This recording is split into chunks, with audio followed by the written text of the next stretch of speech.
Oh, hello. Hi. Oh, hi. We didn't see you there. I did, but I didn't want to say anything. They're behind me, like little creep babies. Yep, right behind you. They're little creep babies.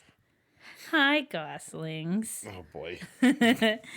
This is Goose Chase Podcast. Yes, it is another goose chase. Goose Chase. We are sleepy. We're sleepy babies. Yeah. Energy level is way low for no reason. Yeah, I'm just going to drink this beer and hope to perk up a bit.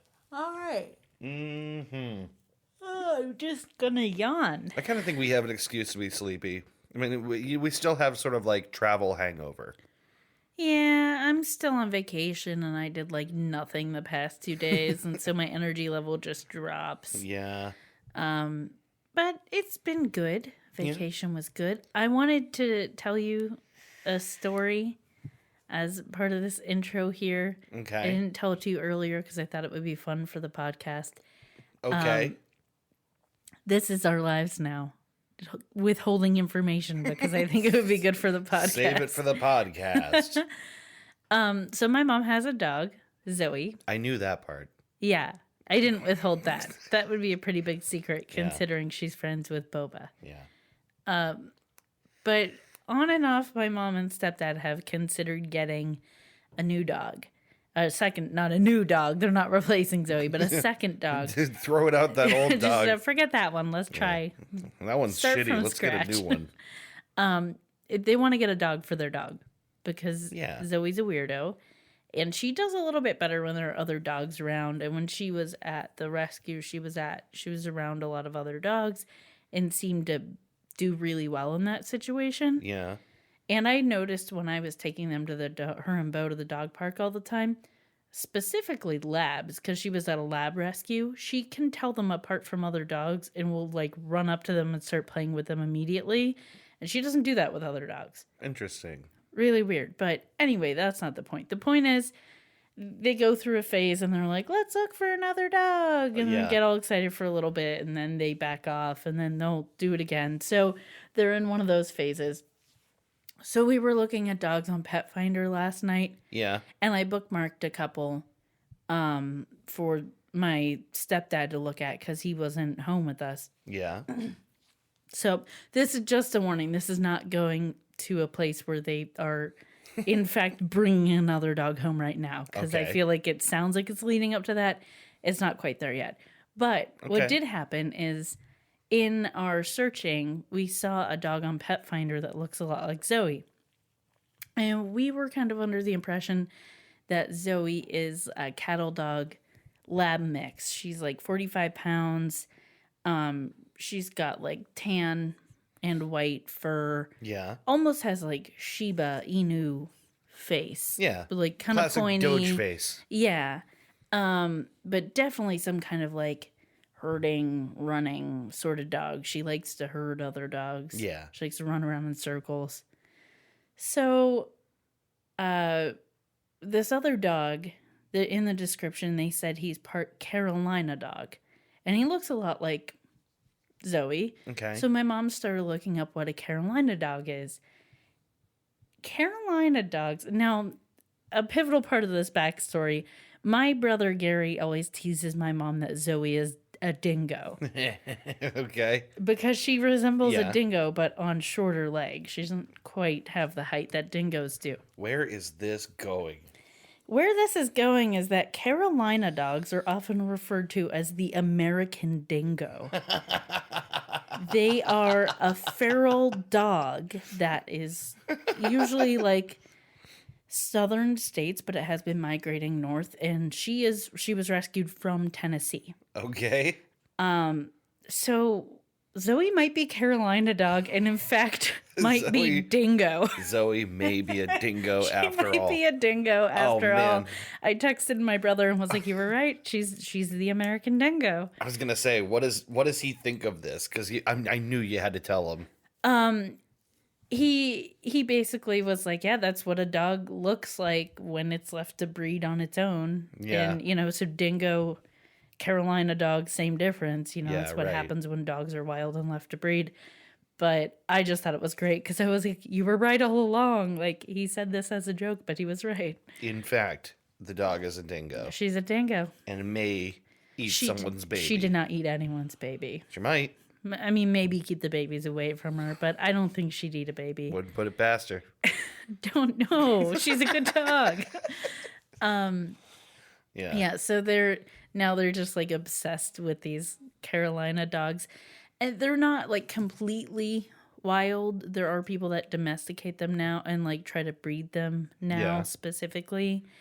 But a lot of the behaviors and attributes do make sense. They're definitely a pack dog because they're like a little bit further to being wild than some domesticated dogs. Yeah. And they like the company of other dogs. They're really shy and cautious of new people, but they do bond heavily with people once they get to know them. Right. And she's definitely like that. Like wolves. Yeah, but like not as wild as wolves yet. Yeah. They're like a step between. Gotcha. I just thought it was hilarious. It's just the dingo confirmation is pretty great. Yeah, she's a dingo. She's the American dingo. She's a dingo. He called it. He called it. He called it. He called it.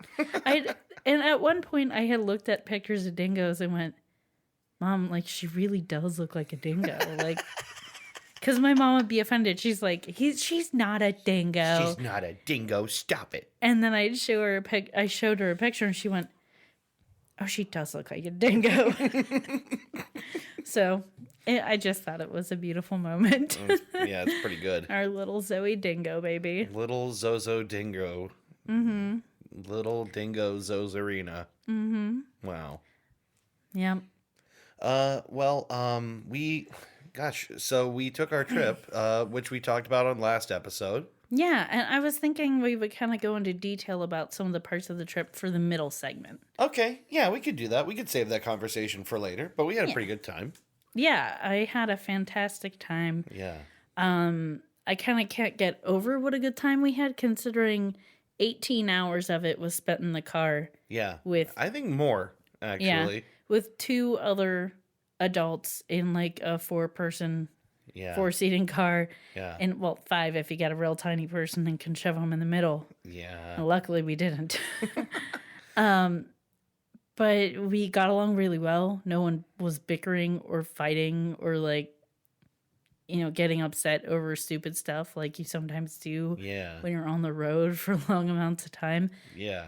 It was great. The drive was fine with all of us. We entertained each other and ourselves. Yeah. And I had a really good time with Alex and Sherry. We did a lot of cool stuff and played some games, and it was great. It was a good trip. It was exactly what I wanted it to be and a little more. Yeah. I just like I knew like when we were leaving, I was like, I need a reset. I just need to get out of town. Yeah. And that bore itself out, how much better I felt when I got back. I don't know, like, we spent so much of, I mean, like, it's been winter now for what feels like an eternity. Mm-hmm. And you just sort of start to feel trapped by the winter. And like you're not doing anything. It wasn't a bad winter, but it was a long winter. And every time we think we've reached spring, it snows again. And right. It makes us feel trapped again, so. But now I'm all excited. I got all this gardening stuff going on in my head. We're getting rain again. And God, it's going to be in the 70s in the next few days here. You mowed your lawn? I mowed my lawn and it felt awesome.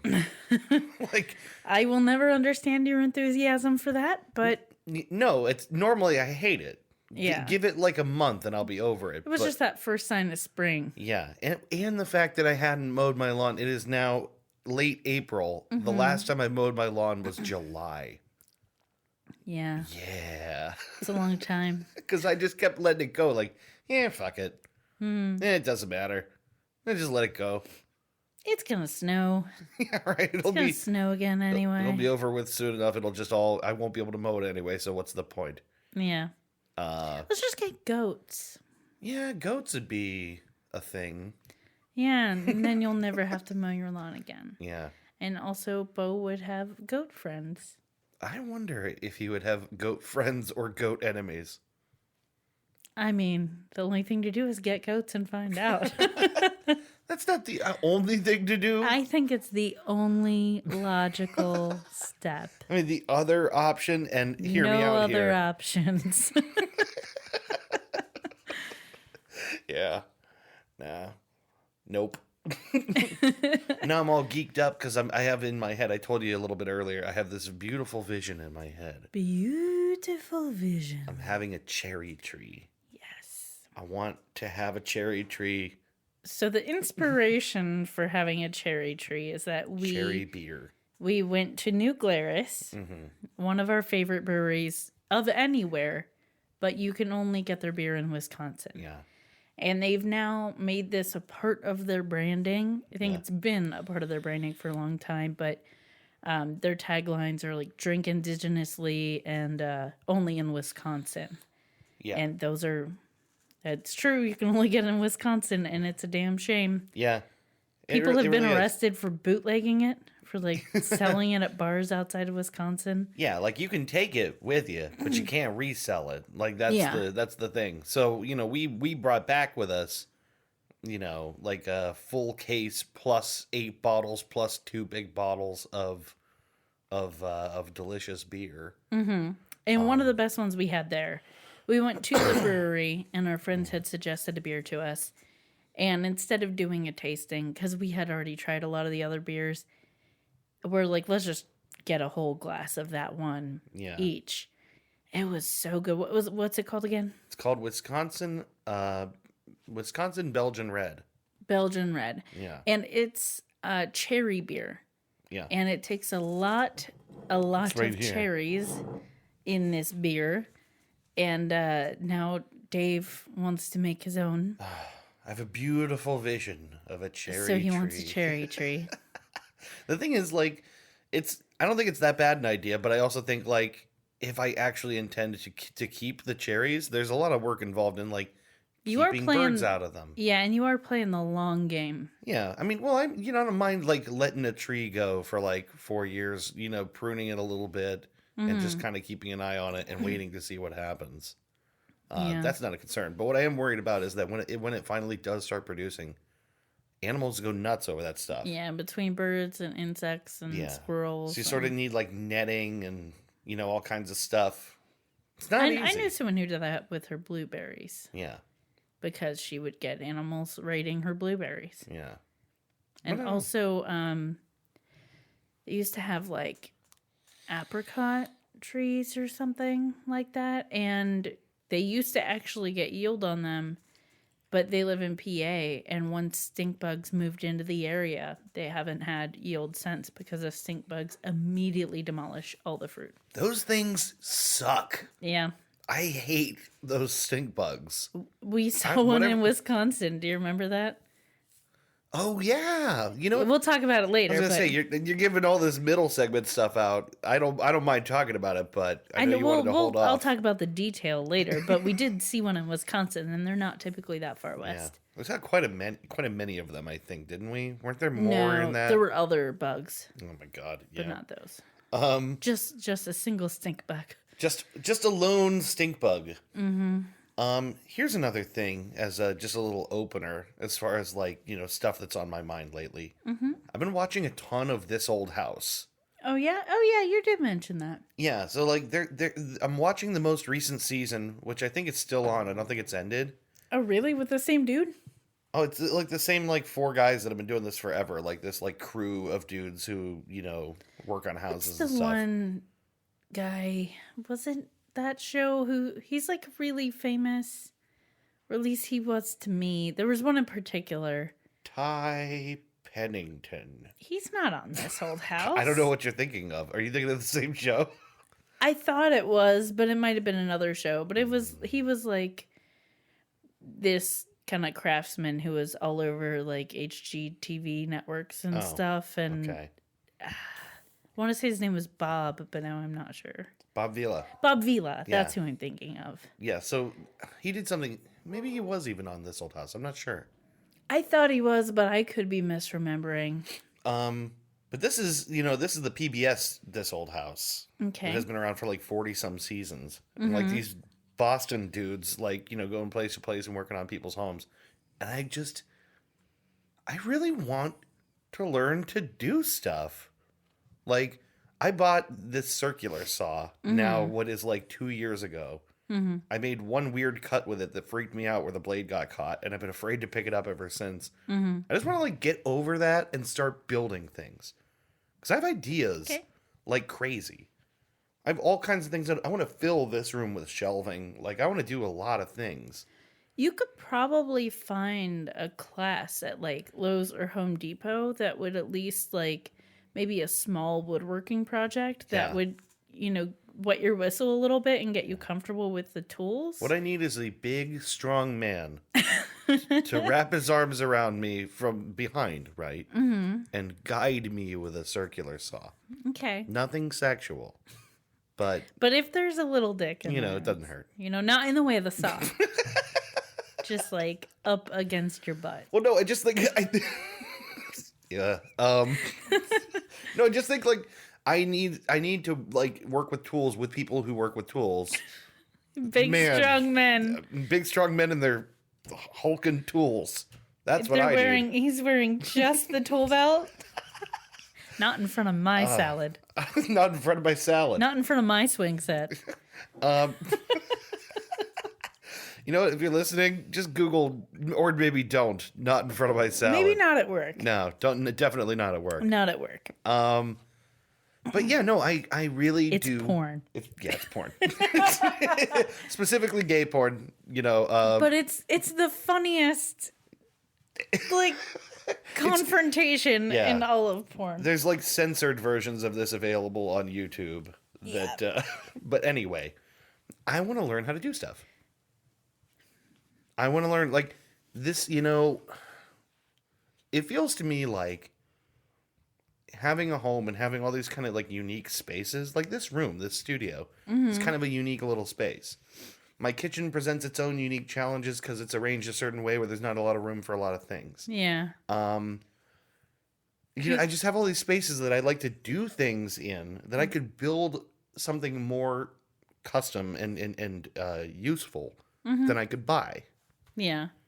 This room would really benefit from actually having walls instead of blankets for walls. Well, right. So, like, right there, I could lay down, sort of the baseboards and, like, put up a drywall wall across here if I knew what the hell I was doing. I've got friends who are contractors. Yeah. Who could probably, like, I know so many talented people who, if I just actually was like, let's do this, they would absolutely do it. I'm pretty sure Alec has offered more than once. Yeah. But yeah, no, I don't know. I guess what I'm saying is it's almost Alec's springtime. A big, strong man. He's a big, strong man. He can help you. He could probably come up from behind me and help guide a saw in my hand. Yeah, I bet he'd do it. Real romantic-like. Uh-huh. I'm okay with this. Just let that hang in the air for a second. Are you ready for the news? Yeah, let's do the news quiz. Let's do it. I had to take a swig of beer. Oh, man. Oh, no, it's foaming. Oh, no. Oh, girlfriend, no. That's okay. It's fine. It's not foaming all the way. Last night, I was using my lime beer salt in a bottle of Miller High Life. I had it upside down. I was shaking it back and forth. The top came off, and it just poured, and then it foamed everywhere. Oh, no. It went nuts. It was all over the floor. I didn't know you had beer salt? Yeah, it's that little bottle that's been in my car forever that I got from Texas. The little tiny bottle. Yeah. You're putting it in your beer? Yeah, that's what it's for. It's beer salt. I've never heard of this. I had never tried it, but I bought it because I went, that's weird. Texans salt their beer, but I guess a lot of people salt their beer. Okay. And this is lime salt. So it makes everything taste like, like a lime beer. Like Bud Light Lime. Yeah, right. Exactly what I want. Even High Life tastes like Bud Light Lime with that. I mean, that's impressive. Yeah. I'm reminded of a time I went to a party and I brought some of your homebrew with me. Yeah. And it did not adjust well to the temperature change. Yeah. And every time I would open one, it would just start like foaming out. And in particular, I was in the middle of having a conversation with someone about hockey. And I kept having to like answer him real quick or like say something real fast and then chug my beer because it was about to foam over all over the carpet. Yeah. And then like continue the conversation and like chug my beer. I drank half the beer in like 5 seconds and was starting to feel very full and had to be like, excuse me for a moment. Yeah. And run into the kitchen where people were standing right in front of the sink and like bend around them and pour some of the beer out. So I had like a brief respite from having to chug this beer. That was definitely my fault. I definitely like overprimed those bottles. And I can see the error of my ways now. Yeah. Well, it was still delicious. It just put me in a really funny situation that I still laugh about. Yeah. Oh yeah, the Pens are doing really good this year. Chug, chug, chug, chug. It's like you don't... And he had no reaction to that. Like, he didn't act like anything weird was happening. When I had to have a look on my face that was like, I'm not drinking this for pure enjoyment. I guarantee you looked panicked. I'm sure you look panicked. Your eyes must have been, like, huge. You go, oh, yeah, the Pens. Yeah, no, it's like... It's hold on. Man, Crosby's doing great. Glug, glug, glug. Glug. Panic, panic. Glug. Glug. My God, that must have been so funny. I'm so sorry I missed that. I wish that sometimes I just want other people's minds for a second to see what they witness when I'm going crazy. What did you see while I'm having a small panic attack over a beer? If only. Yeah, if only. All right, let's hear it. What's news? So we're going to do the news quiz. That famous game that has swept the internet that everyone's playing now. It's a sensation. It's the sensation we started here, and it's just, boom, up in the charts, number one. Number one. To the top. Yes. Yes, it's that sensation. It's kind of warm, kind of nice. What? And also, it's a sensation. It's warm and nice, but also it's a quiz. Oh, okay. Where 2 of the news headlines are false and 1 is real. Yeah. And you have to guess which one is true. That's what I thought it was. Yeah. But also, it's warm and nice. All right. Are you ready to guess the truths? I so am. Let's do it. I almost started reading the wrong ones. Oh, okay. But I got it. I'm under control. First headline. Hundreds gather to stare at Regina construction site hole and say, wow, like Owen Wilson. Okay. All right. Second one. Shaman starts new service, long distance voodoo doll massage. Third one. Okay. Justin Timberlake will surprise contest winner by serenading superfan in person on April 30th because it's gonna be May. I love that. Wanna recap? So you can recap, but you know you're gonna be disappointed. I know which one of these is real. It was only a matter of time before you knew, because I've known a couple of yours. But let's do it for the audience who is playing along. Let's do another recap. Hundreds gather to stare at Regina construction site hole and say, wow, like Owen Wilson. Shaman starts new service, long distance voodoo doll massage. And Justin Timberlake will surprise contest winner by serenading superfan in person on April 30th because it's gonna be May. I love the "it's gonna be May" thing. Every year I get excited for "it's gonna be May." My favorite one I'm seeing right now is just a picture of ramen noodles. Yeah. And the caption says, "It's that time of year again." And the comment under that is, this is some real high-level shit. Like, you have to know so many things. Yeah, you really got to be in the know. And it makes me proud that I looked at it immediately understood. Yeah. But I have to be honest. I did know that all those people gathered to go, wow. And I even watched video of it. Did you see it? I didn't watch that video, but I did actually look up a compilation of Owen Wilson saying wow. I almost just want to, like, for the podcast, just get the sound of this. Did you read the whole article? So I know a little bit about it. I didn't read the whole article, because what I really came across was, like, someone talking about it on Reddit, maybe. Okay, so basically the premise is that There was a hole on this construction site. It was supposed to be filled in. They had petitioned to have it filled in. It was from like 2016, so it's been 2 years that it hasn't been filled in. It's an eyesore. It could potentially be dangerous. Yeah. Nothing's been done about it. So this one person in particular was like, let me just... It was a joke, really, but she's like, let me create a Facebook event. And she creates an event that says... We're just going to go stare at this hole and say, wow, like Owen Wilson, because why the fuck not? Yeah. Thinking it, like they were going to do it, but it was just going to be her and a couple friends, and hundreds of people show up to say, wow, into this hole. Yes, it's a whole thing. Hundreds of people. I want to pull this. I want to pull this up real quick and see if I can skip ahead. Into a bunch of strangers saying, wow, into a hole. This is Wow. Wow. You got a good wow for me? Wow. Let's keep the wows going. Wow.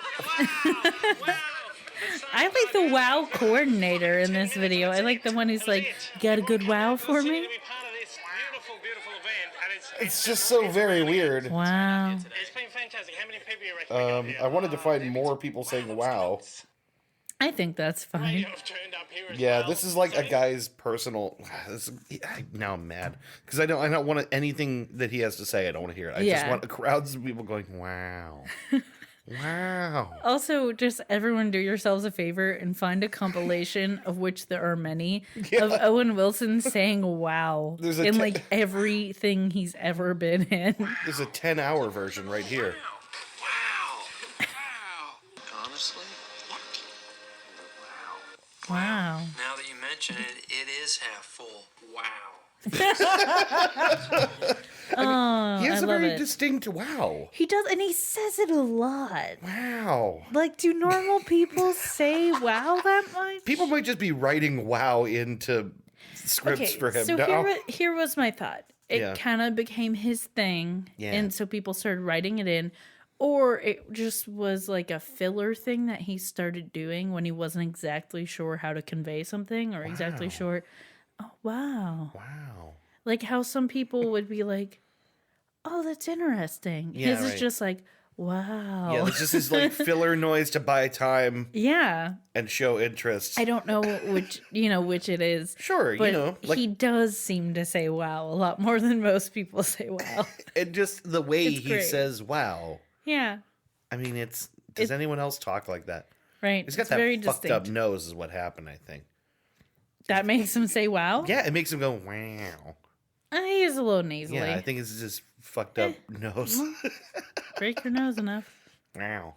Wow. Wow. Wow. So I'm sorry that I knew that one already, but I hope that was fun okay. for the listeners to guess along. And I thought I did a really good job of making those up. Yes, you did. I love the contest winner gets a special It's Gonna Be May. It's gonna be May. Yeah. And also, remote voodoo massage. That's pretty nice. And actually, considering people, not unbelievable.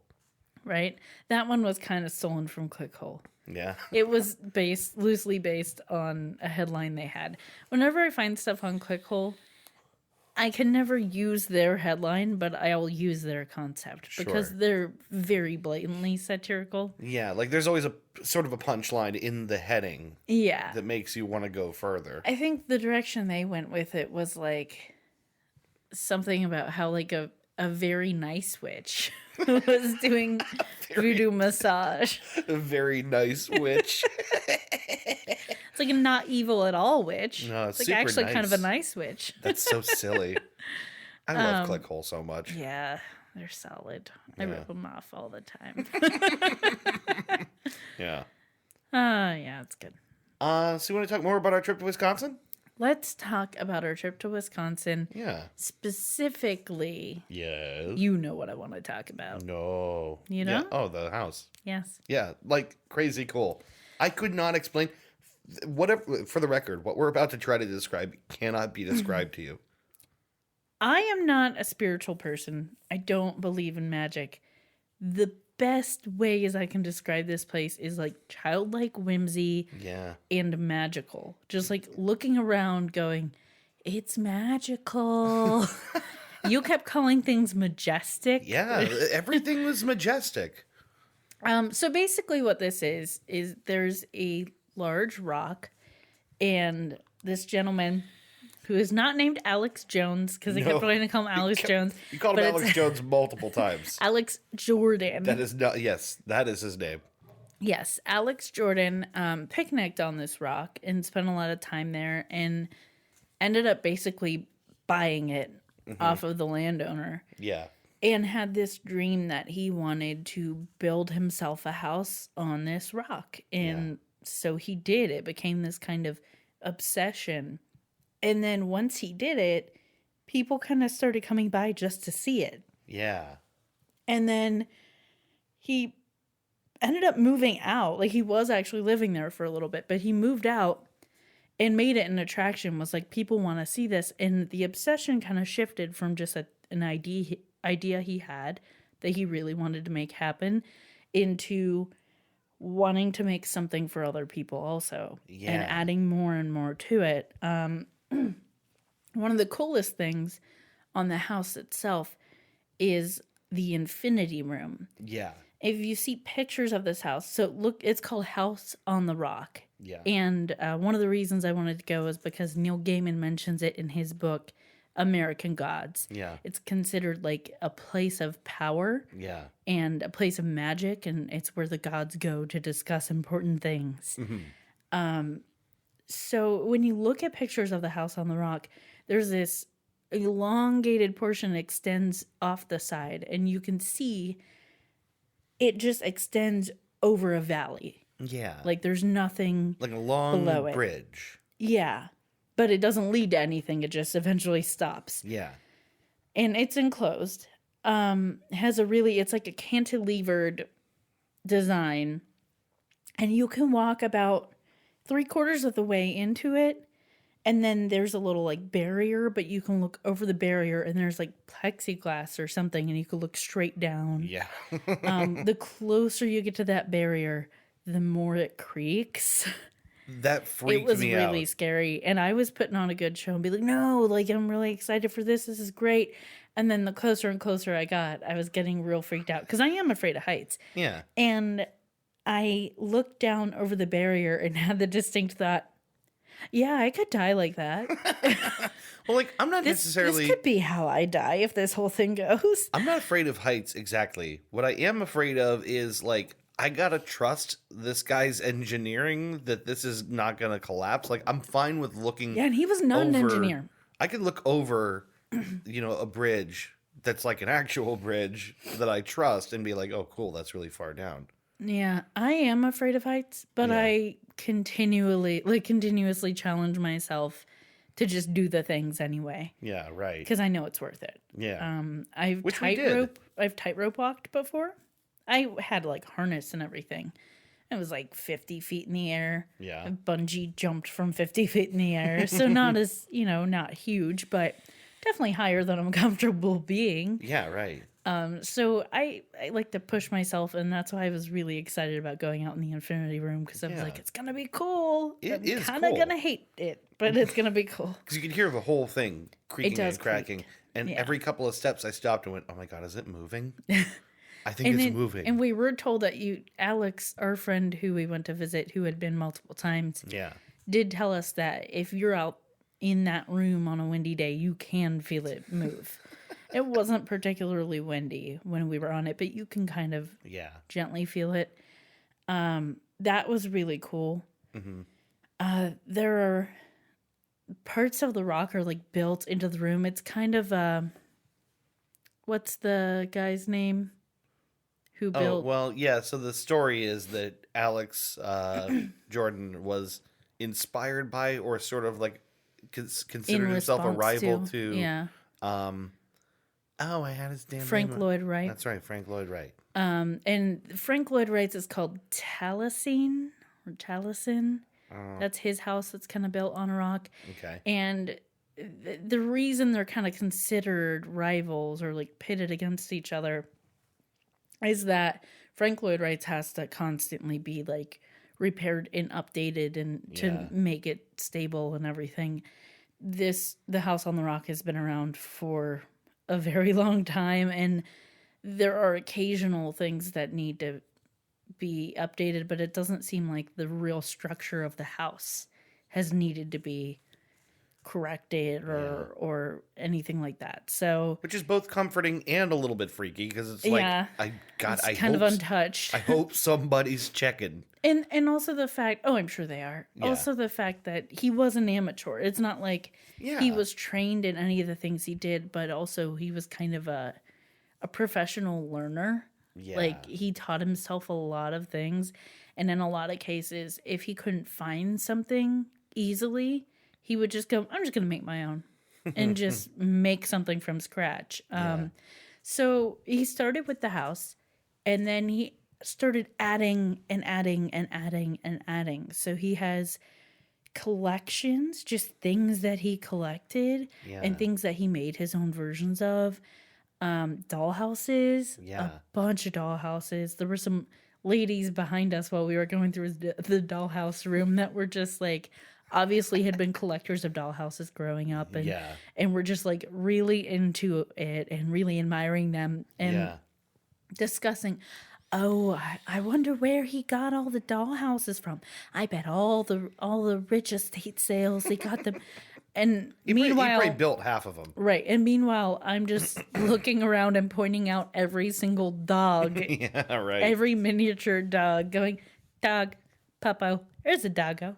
Like, God, I mean, to talk about the house on the rock, I could never, ever, in a conversation, explain to someone the sheer multitude. It's huge. The tour takes at least 4 hours, and that is probably if we're going a brisk pace. I think it took us much longer than that. It took us about 4, but we had to run a little bit through the end because we were being chased by security, essentially. Yeah, they weren't saying anything to us, but they were following behind us. They were making and their presence locking the known. doors and shutting the lights off behind us.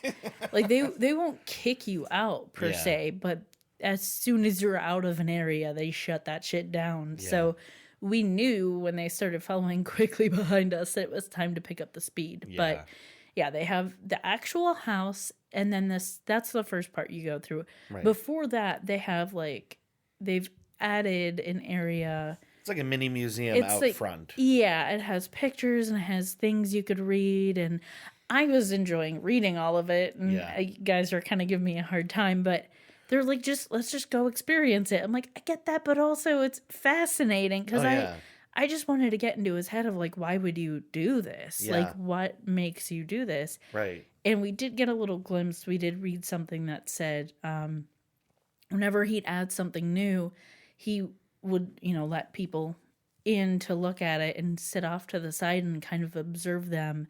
He called this the 5-minute test. In a matter of 5 minutes, if they didn't have the reaction he wanted them to have, he would make changes or sometimes entirely scrap it and start over. He was pretty obsessed with delighting people. Yeah. And I thought it was interesting that it changed so quickly from being something he did solely for himself to being something he did solely for other people.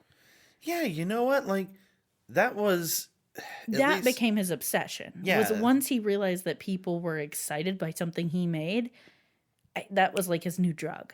Which is really weird. Oh, that's it. Because to read the descriptions of like when he built the house, he was pretty insistent that it was for him. Yeah.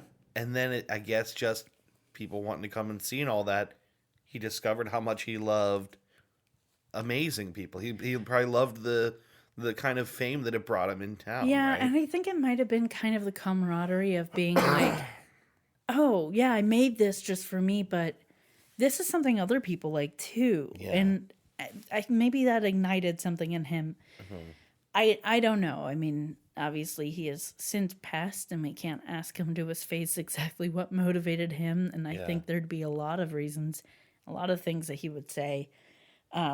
He was an interesting individual by all accounts. But yeah, it started with that. And then it's I can't even put it into words. You can't describe the sheer number of collections, objects, display cases. He built a town inside a building. A recreation of like a town from Victorian? Maybe? I don't know. There's like an apothecary. There's a... I'd assume like the 20s maybe. Yeah, like there's an apothecary. There's a doll shop. There's There was a barber. firehouse There's with a a dog. firehouse with a doggo. There's a fire doggo in There was there. a fire doggo. Also known as Dalmatians. Yeah. And the roads are cobblestone. Mind you, this is inside a building. Yeah. He built a town inside a building with cobblestone roads, and you look up and it's like dark. It looks like you're outside because it's so dark up there. Yeah. Like, you can't tell there's a ceiling. And there, at the end of it, one of his big obsessions was music machines.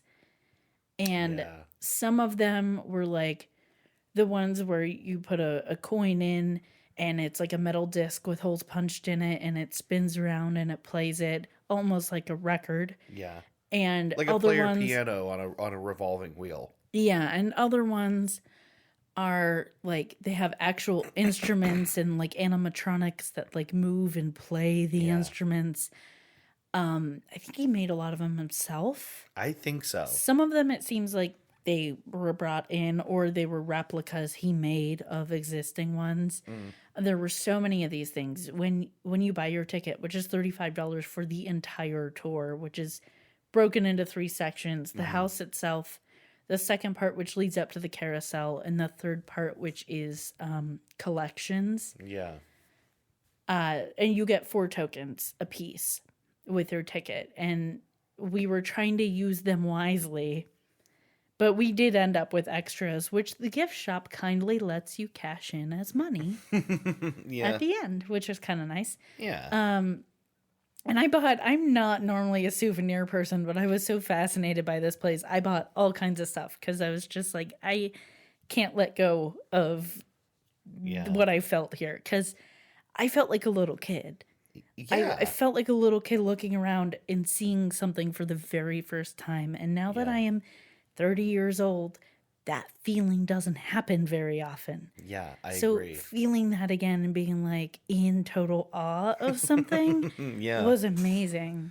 Also, I still say that our group, like me, you, TJ, Laura, and Alex, were having the most fun there of anybody who was there. Yeah. Because we were just cracking up at all the music machines and like a lot of them still work. Some of them were out of order and being repaired, but many of them, the instruments don't necessarily play anymore, but there's a speaker reproducing a lot of the music. yeah, and some of them they do play, but they're so out of tune.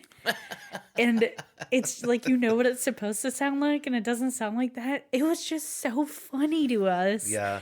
Like, there was so much about this place that was just amazing and hysterical to us, and we could not stop laughing. Yeah. And I was looking around at everyone coming in behind us who were just like soberly appreciating, and we're laughing our butts off.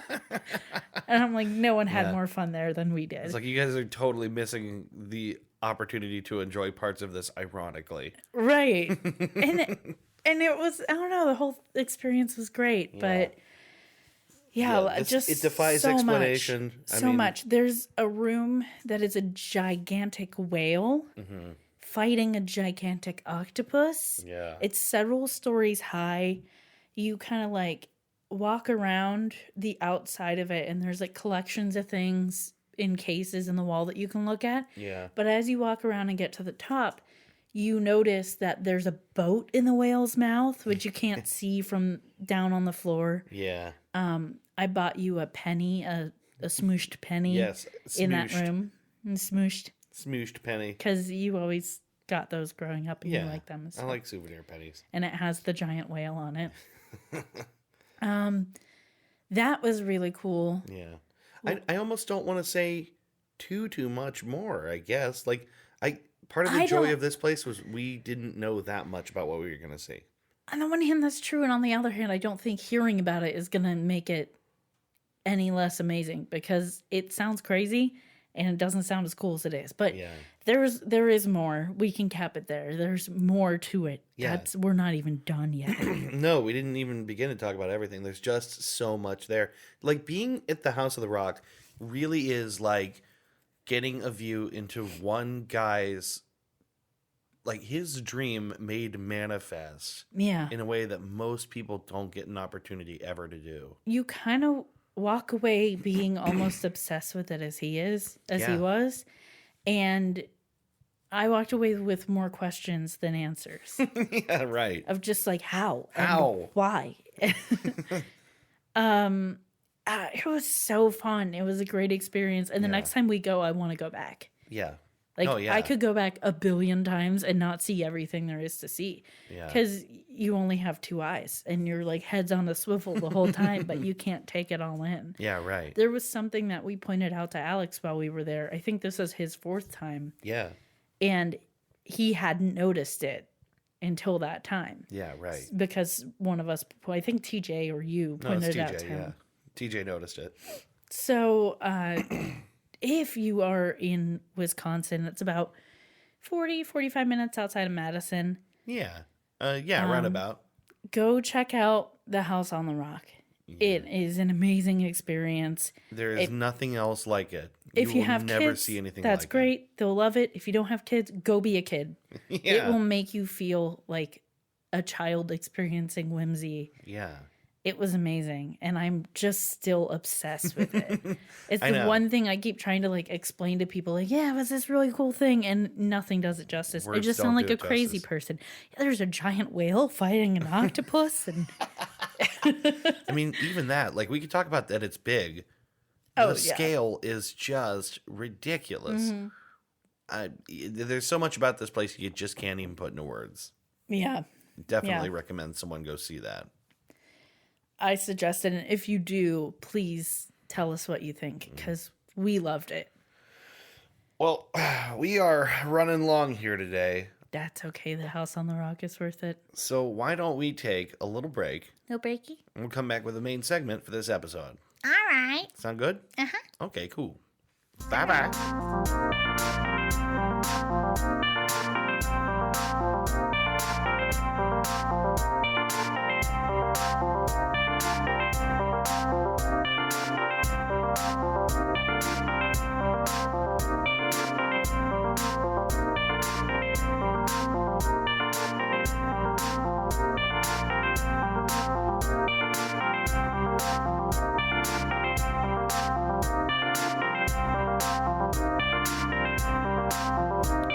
And we're back. I took a nice, refreshing sip of beer. Delicious new Glarus. And we are back. Yes, we're back with the main segment for the episode. Do you want to introduce it, or do you want me to? I'll do a brief introduction. Okay. Everything I know about this topic I learned on Supernatural. Oh, really? Not everything, but basically. That's at least the most recent information Okay. I've looked into. And it was suggested by one Brittany Ball, That's who right. recently started listening when she was sick and has kept listening. Well, that is a good time to start listening to a podcast, because there It ain't is. shit you can do. Yeah. And sometimes you feel like it's hard to crap and you hold don't your want eyes to do open. anything. Yeah. Yeah. So she started listening, and she gave us this suggestion. Okay. So what we're going to talk about is the lost colony at Roanoke.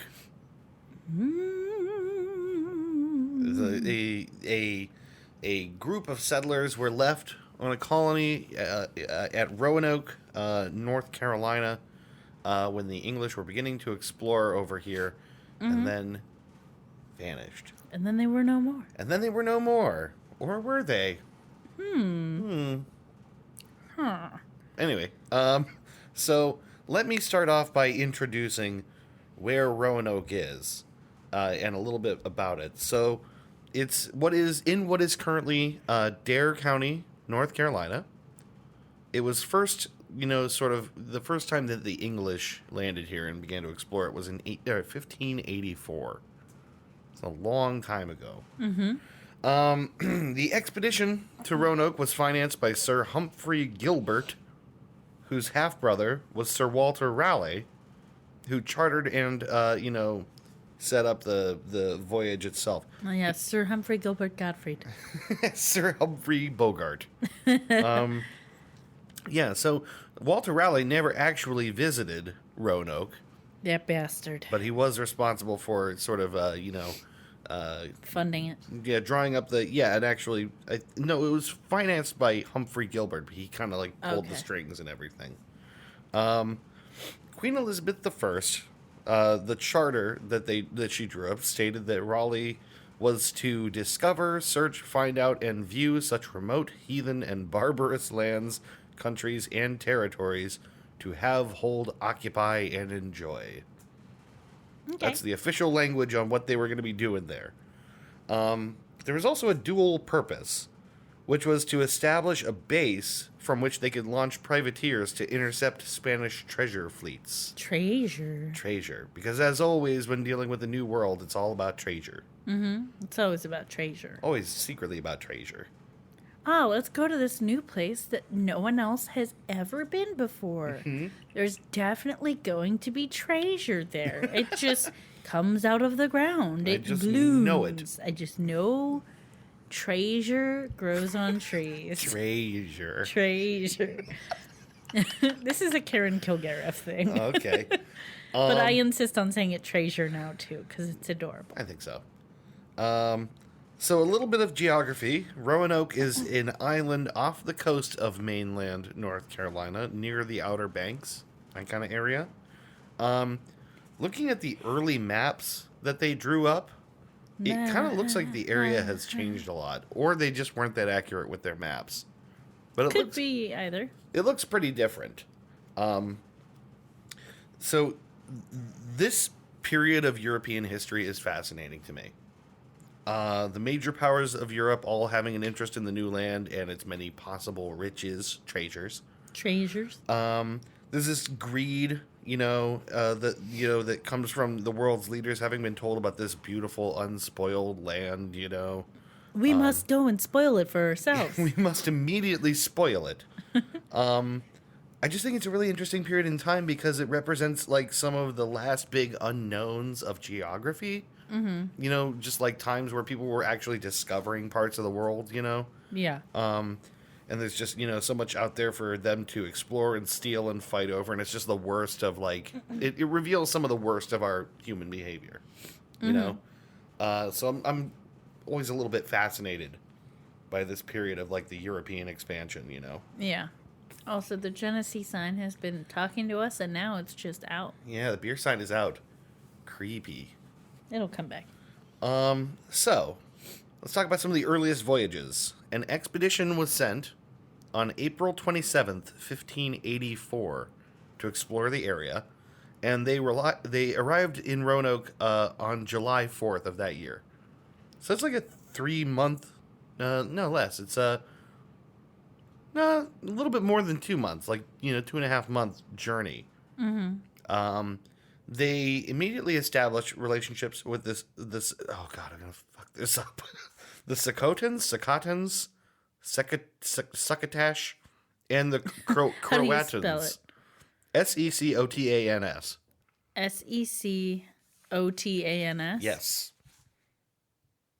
I would say Secotans. Your guess is as good as mine. I have to spell it in my head and like visualize it in order to pronounce it. I really should have got the pronunciation on this before talking about it, because this is going to annoy someone that knows what I'm talking about.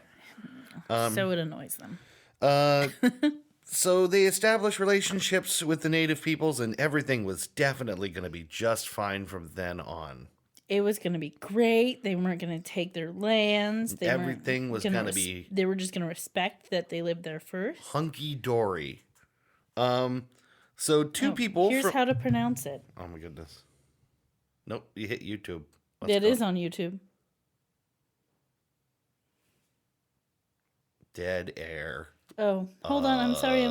How am I had it down. I had the volume down. Sekoden. I don't trust that guy. You don't trust the robot? I don't trust that robot. I don't trust him. Well, I trust the robot. I trust him with my life now. Okay. He is my new friend. So, anyway, of these two tribes, two guys named Manteo and Wanchizi,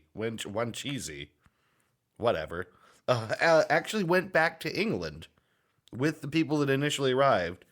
right. Apparently they went back to, like, report, or whatever. They agreed to go back to England. Look what we found. Yeah, we found people. Now let's treat them horribly.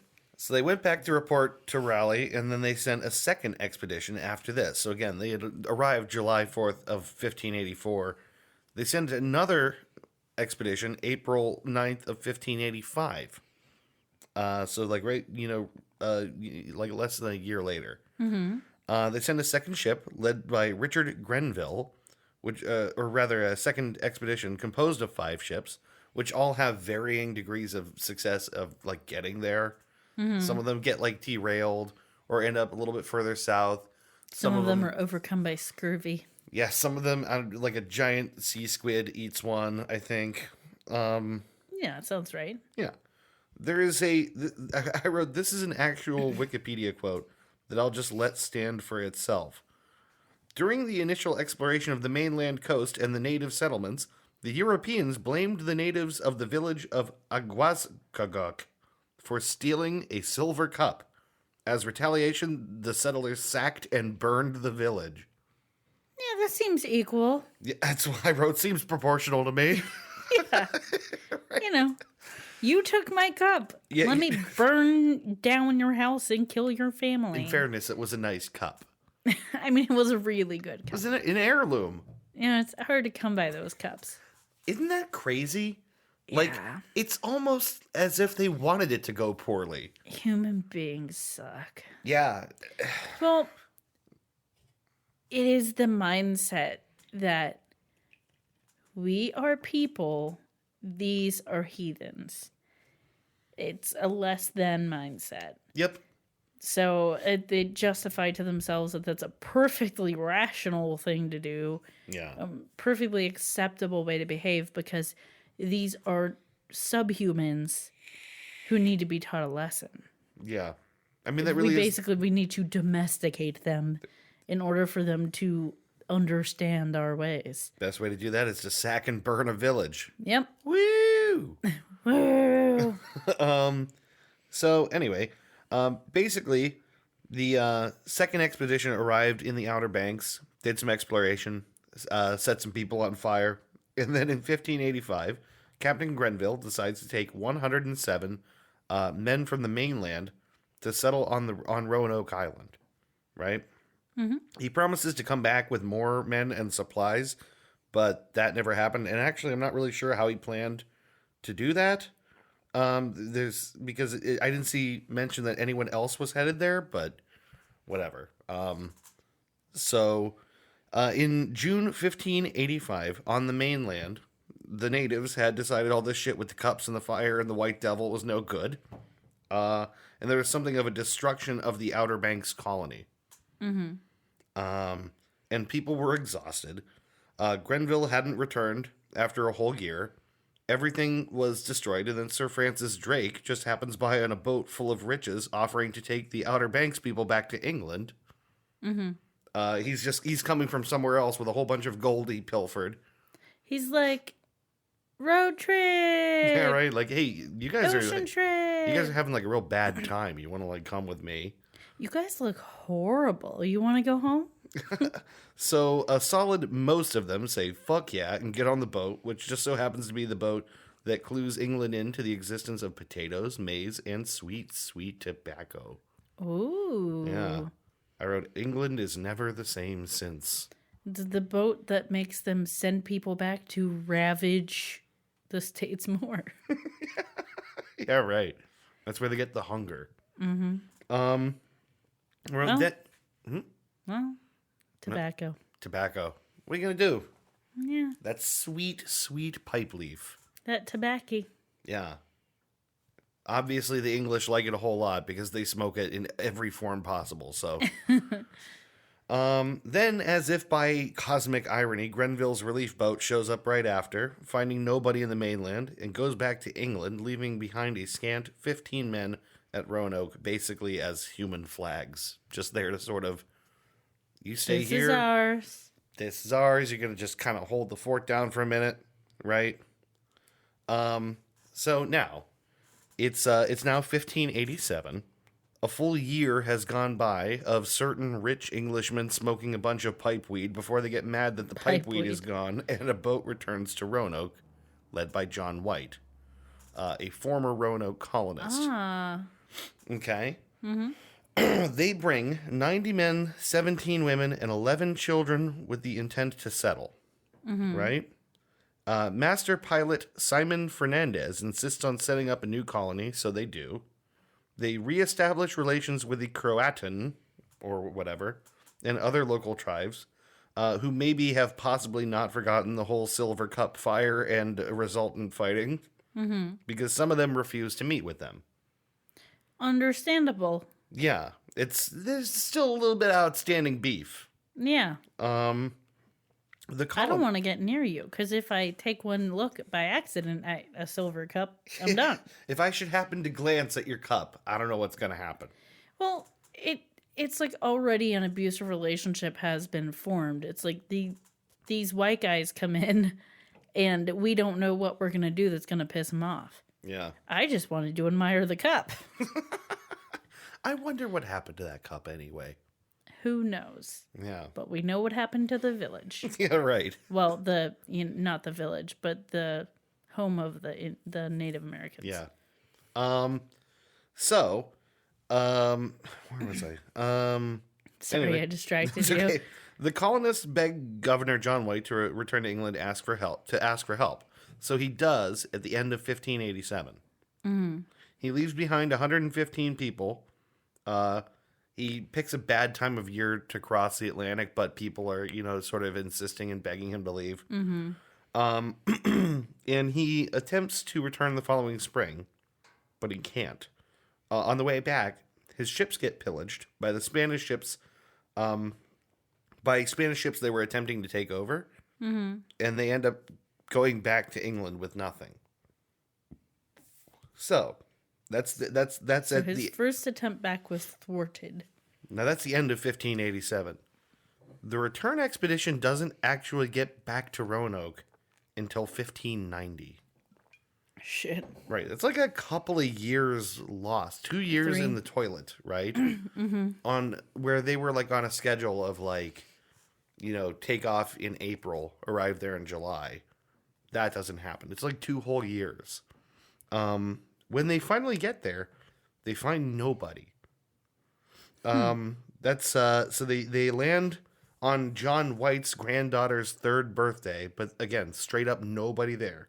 90 men, 17 women, and 11 children completely gone. Now, the only clue as to what might have happened is the word Croatoan carved into a fence post and crow carved into a tree as well.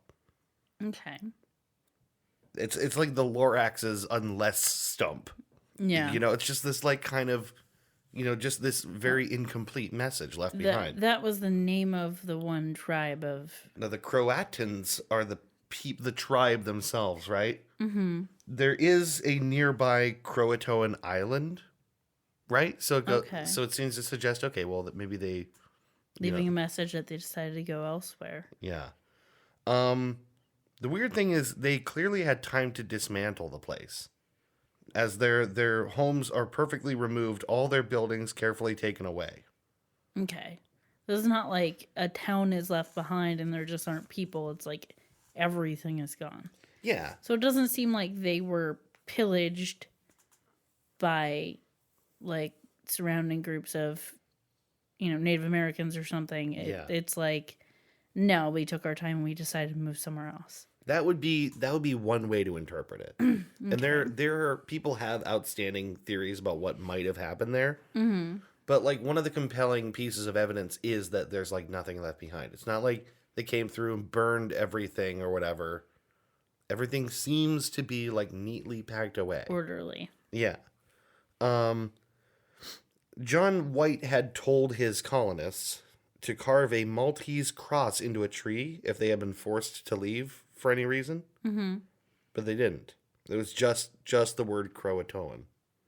Right? Okay. Now, when they went to check Croatoan Island, they didn't find anyone there either. Where exactly is Croatoan Island? It's like 50 miles south of Roanoke. Okay. Like off the island, 50 miles south. So it could have been that they headed there and decided to settle somewhere else before there, or something happened and they were attacked, or... Could be. But they never found evidence of where everyone ended up, right? For a long time, nobody had any idea at all. For a long time. For a long time. So, like I said, there's a lot of alternate explanations what people think. Commonly accepted possibilities, people, still do assume there might have been some returned violence on some level, and then maybe that's why they had to leave. Also possible was a disease outbreak that the colonists' bodies weren't prepared for, because this happened all the time, like people arriving in a new place with like things their bodies aren't prepared for, and like some kind of disease They haven't outbreak built happens. immunity to something, and But neither of those I wrote, neatly explained that weird detail of like everything just kind of packed up very orderly, as if they meant to leave. I mean, the other option is that they could have been ravaged by disease or by a tribe, and then the tribe's people could have broken down their houses and taken them to use the materials. Yeah. But they didn't find bodies either. I mean, they didn't. That's the odd thing. They didn't find graves. They didn't find bodies. The people clearly weren't there anymore. So it's like if everyone had just started getting sick and dying, you would think they would have at least buried probably people. Evidence of that, yeah. Yeah. I'm right. So this is where this gets interesting to me. And I think I've got a lot of the details kind of fuzzy leading up to this. It's a little bit... I was reading between sources to try to get a good idea of the timelines. Yeah. It's a little bit... It seems like the kind of story that's hard to peg down. Yeah. But here's what I think is really cool. This story hits an update in 2013. Not fairly recently. Yeah, not that long ago. Like 5 years ago. Okay. There was a little wrinkle in this investigation that is really kind of exciting. So a clue may have been a clue. A clue. I dare say there's a clue. A clue. A claw. A claw. Something is afoot. I have found a claw. There is a claw. The claw is in. Here's a little clue for you. In a map of the area drawn by John White. Their researchers picked up on it went unnoticed for years and years that there were two particular patches on the map that were added on top of the map. Like areas of the map are concealed by a patch. Okay. Underneath, they discovered without opening it, they had to, sort of look through it with light and imaging and all that. Mm-hmm. They discovered that there were small red and blue symbols, 2 of them, on the map that seemed to have been covered on purpose. Okay. Researchers with the First Colony Foundation were the first ones to identify it, and they believe it may have indicated the position of forts or some other secret emergency areas that were state secrets. Because again, much of the mission overall of sending people here was as much about colonization as it was about pillaging and plundering and fighting the Spanish, Mm-hmm. So it was believed those locations may have been covered up later to try and essentially hide state secrets of 2 significant locations. Okay, so what is the implication of that? That the place really hadn't been abandoned and they just kind of covered up its existence? The implication is just that there are 2 really important places in the area no one bothered to look at yet. Okay. It's just that they had, even to this day, many people have searched Roanoke Island looking for things. Okay, it's possible that they went to one of these nearby bases and no one knew they were in existence because they covered them up on the map. Right. Like, basically, between Roanoke Island and Croatoan Island, those were, like, the only two real, like, Wait, solid... Roanoke is an island also? Yeah. Oh, okay. Yeah. Between those two islands, those were the only, like, solid geographic leads as to where people had been and might be. All of a sudden, in 2013, it's like, oh, these are two really important locations that were, like, obscured for some reason, and we're not sure why. So that starts to, like, open up the search to different places, right? So using these locations, researchers were able to begin to investigate these two new areas, and they used magnetometers and ground-penetrating radar and other new technologies. Perhaps the most impressive of these technologies is something called a proton magnetometer, which I had never heard of before.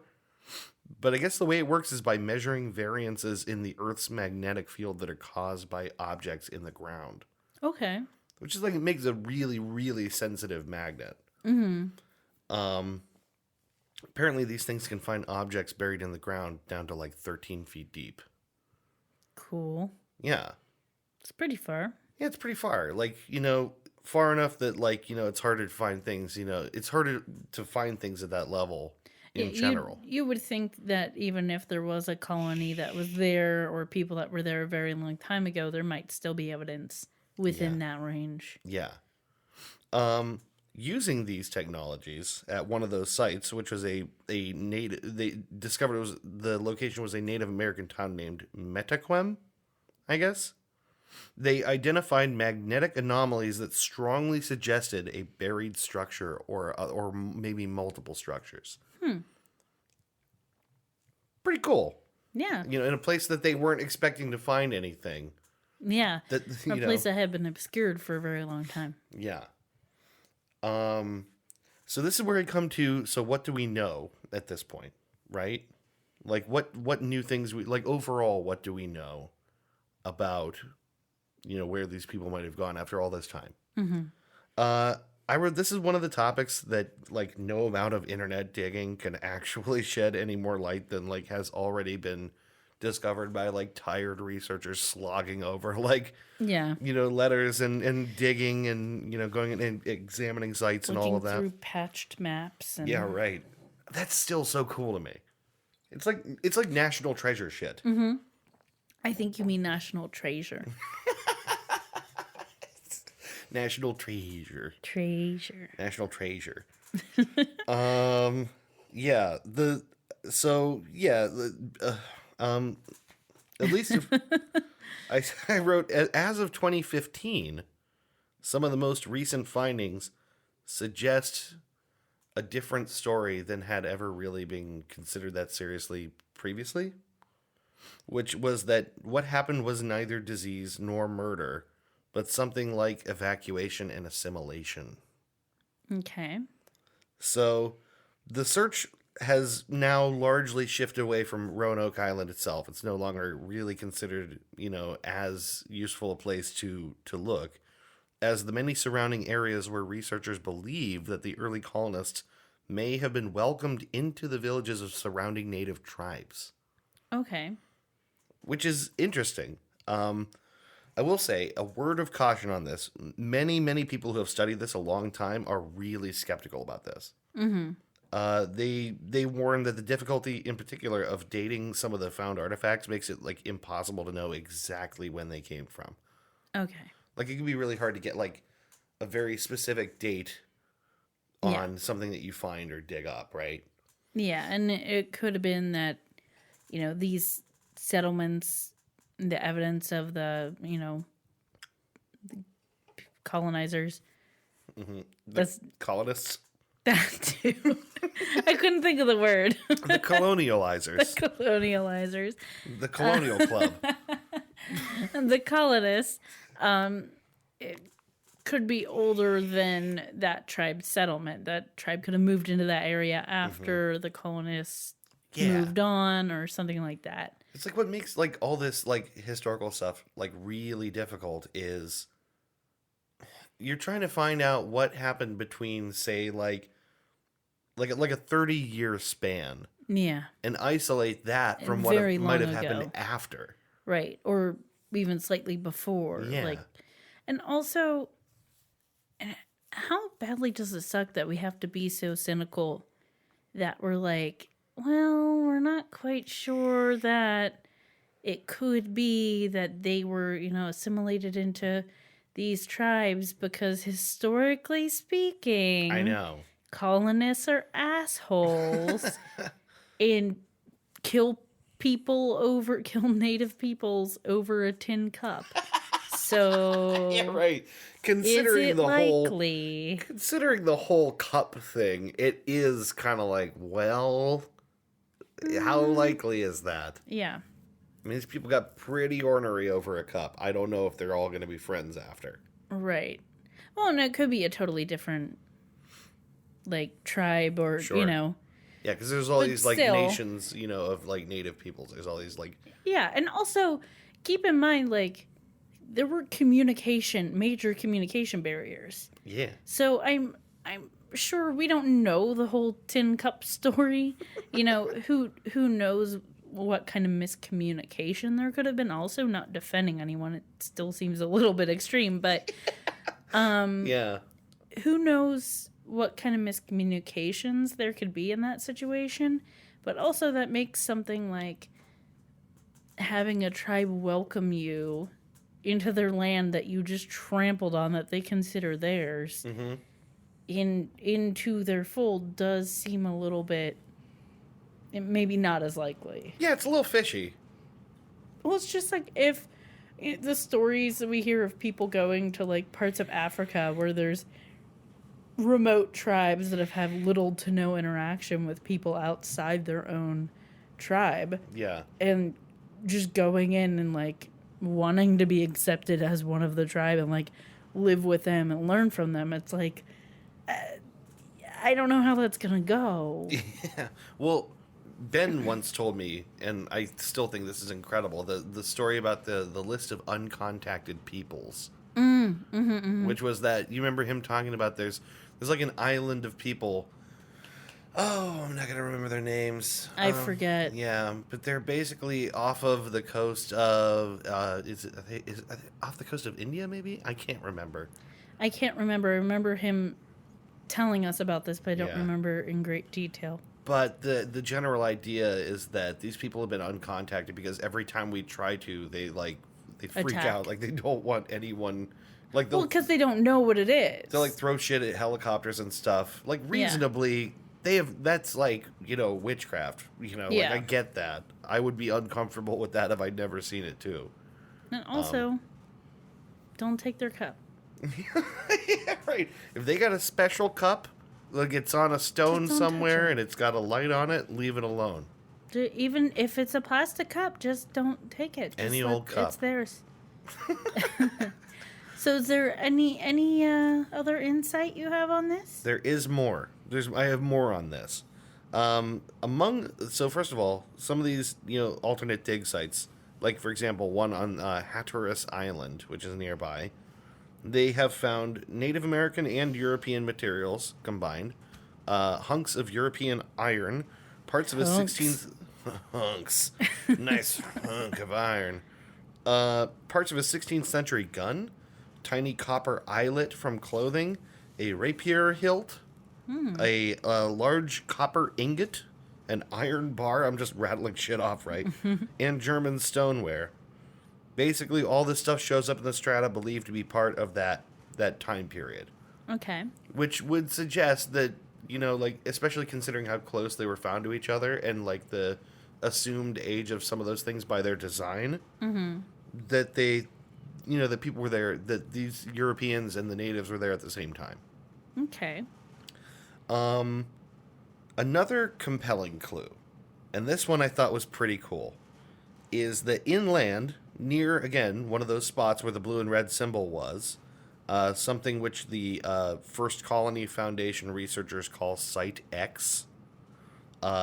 So researchers Nick Lucchetti and Clay Swindle discovered English pottery atypical of the second half of the 17th century, but which would be consistent with the findings at Roanoke, like the kind of pottery that they had at Roanoke. Okay. So That's the first relevant detail, is it's the same kind of pottery. They found similar pottery at Roanoke, like indicative of what had, What they would have brought with them on that one of those first initial voyages. Yes. And then secondarily, the other thing that's interesting about that, if I understand the claim they were making, pottery would not have been like a trade good, apparently.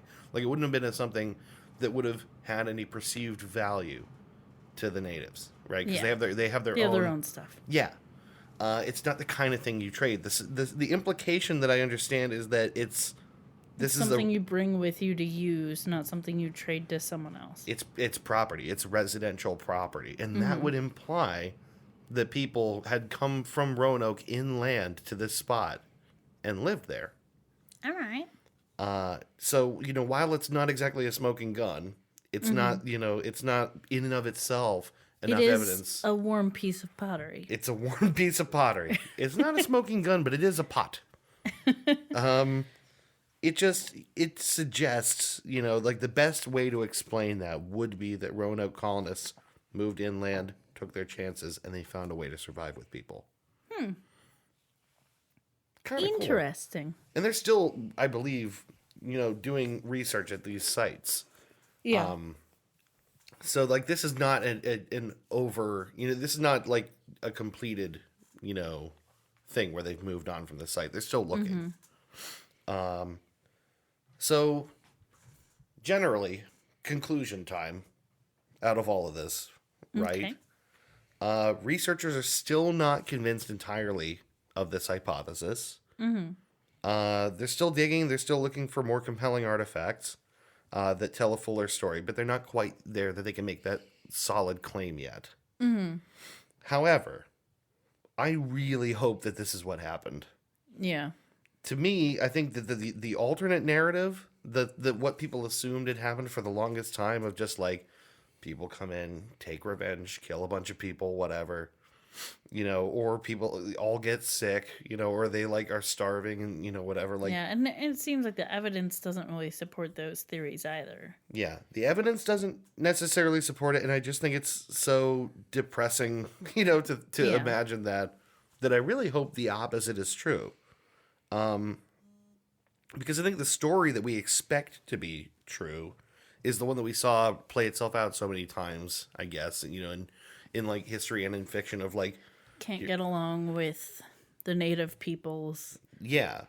Like, here comes everybody dies. Yeah, and everybody dies, and it's just like it's a thing that enough of that happened, is confirmed that I really hope this is the exception to the rule. Yeah. I mean, it does kind of seem likely. I can imagine if you were one of the first settlers in an area, you might get bored. Like, yeah, you might want to know what else is there. Yeah. Or if there's any other civilization, you have some interactions with native peoples and want to see what else is there. Someone might scout ahead. And then if they find friendly people, realize, or even just an area that's more lucrative for them for whatever reason, might move and settle somewhere else. Yeah. Leave a note on a tree, even though it's kind of misleading, and go elsewhere. Yeah. Leave a crappy note that is maybe not entirely correct. I mean, move on. Everybody knows men are the worst at leaving notes. You guys, you don't take down the details. You don't, You couldn't have said we went to Croatoan? Yeah. Something. Yeah.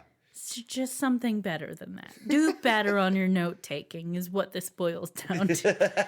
When you're carving messages into fence posts and trees, elaborate a little bit. Yeah, right.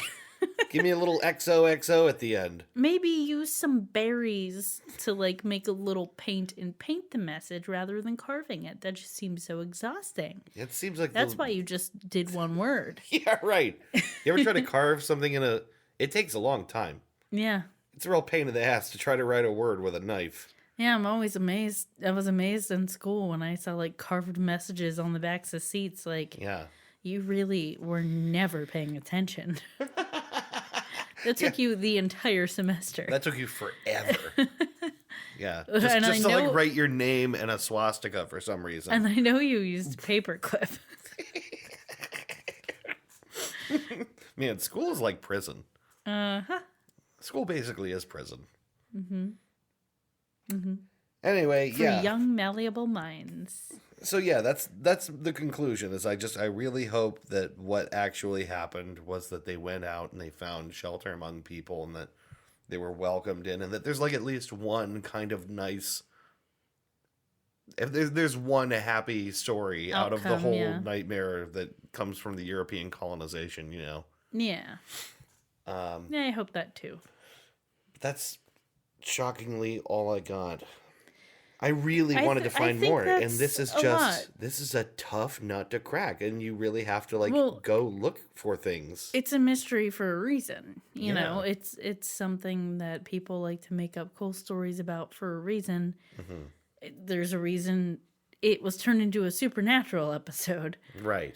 because nobody knows. You know, there are people whose job it is to try to figure it out, but like we kind of touched on, it's difficult to pick out which evidence is about the thing you're looking for and which isn't. Yeah. And that makes it really tough, but it makes the mystery kind of better, you know? Yeah, I think so. Because I have the feeling we'll never really know for sure. Yeah. And that makes it so much sweeter. Yeah, I think so too.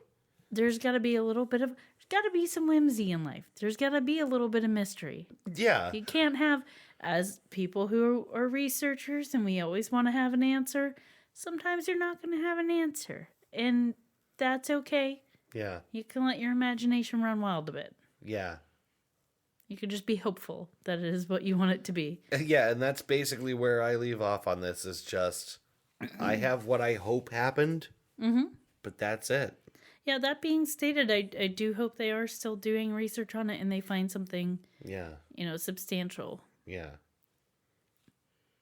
Well, Brittany, Sorry. that's as close to an answer as we can give you. I wish I had more on this, but that's really it. I mean, Yeah. for all the reasons we just outlined, it's a mystery for a really good reason. Mm-hmm. Um, Hey, I liked it. That was interesting. yeah, it is interesting. I feel like I'd like to consume a lot more media on this subject, though, because I feel like even as much as I was able to gather from researching a few different places, and like in particular, there was a couple of National Geographic articles about the digs that they were doing that and the kind of artifacts they were finding. I wonder if there's like There's gotta be a more. documentary or like a PBS special somewhere on this. I bet there is. I'd be I'd shocked be if there real wasn't. surprised if PBS didn't get on that. Yeah, because it's such an early early American, the early colonization of America. It's such a very Rich topic. yeah, and such a strange disappearance. It's rare that people effectively go that missing Well- that well. Do you know what I mean? And also the fact that they were very limited travel wise. Yeah. They were left behind somewhere. How can you go too far? Right. It does make it compelling. Yeah. So I don't know. Maybe we'll dig into this a little bit more even, and maybe we'll have some follow-ups on a later episode. Maybe we'll go there. Maybe we'll figure it out ourselves. We're just gonna go and we're gonna solve it all. Maybe I'm gonna get on a fucking boat. Maybe I'm just gonna do better than all the archaeologists and the anthropologists who were trained and went to school for many years. I'm pretty handy with a shovel. I got one of those Okay. little brushes. Got a brushy. Very gently brush dirt off of things. I gotta figure it out. I have a sun hat. You gotta have a sun hat. You need a sun hat. You need a sun hat. You're not gonna fuck around without a sun hat. God, come on. Jesus. Every archaeologist Come has to on. have a cool sun hat. It's true. Mine has a bow. Because I'm little. So anyway, that is another episode of Goose Chase. Goose chase. We will be back next week. We will. We will. Oh, we will. I still plan to keep doing it. I'm just finding out. We will be back in another week with another episode of Goose Chase. Once again, if you have episode suggestions. Yes, any if topics. If you have concerns, if you want to yell at us and tell us we're booger faces. If you want to send a picture of a rash and ask us what it is. I will tell you to go to urgent care and maybe take some Benadryl, but if you want me to tell you that. If you got a bad fortune from a fortune cookie and you're kind of pissed off about it, just run it by us. Yeah. If you have a dream that needs interpreted. Right. If you have a mysterious pain or a weird nightmare. Did you just say dream? Oh, yeah. Yeah, okay. That falls in that category.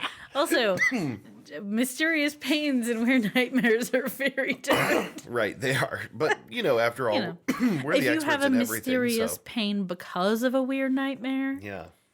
If you had sleep paralysis and now you have mysterious scratches all over you. Yeah, just that shit. Any of that. Just reach out to us at goosechasepodcast@gmail.com, and we will see you next week with another episode of Goose Chase. Goose Chase. Bye-bye. Bye-bye. You've been listening to Goose Chase. We are Goose Chase Podcast on Facebook and Twitter. On Twitter, our handle is @GooseChasePod, and our website is www.goosechasepodcast.com. If you have any topics you'd like us to research, please email us at goosechasepodcast@gmail.com. If you like what we do on the show, please rate and review us on iTunes and Google Play. Want to go on a goose chase? Ooh, yes.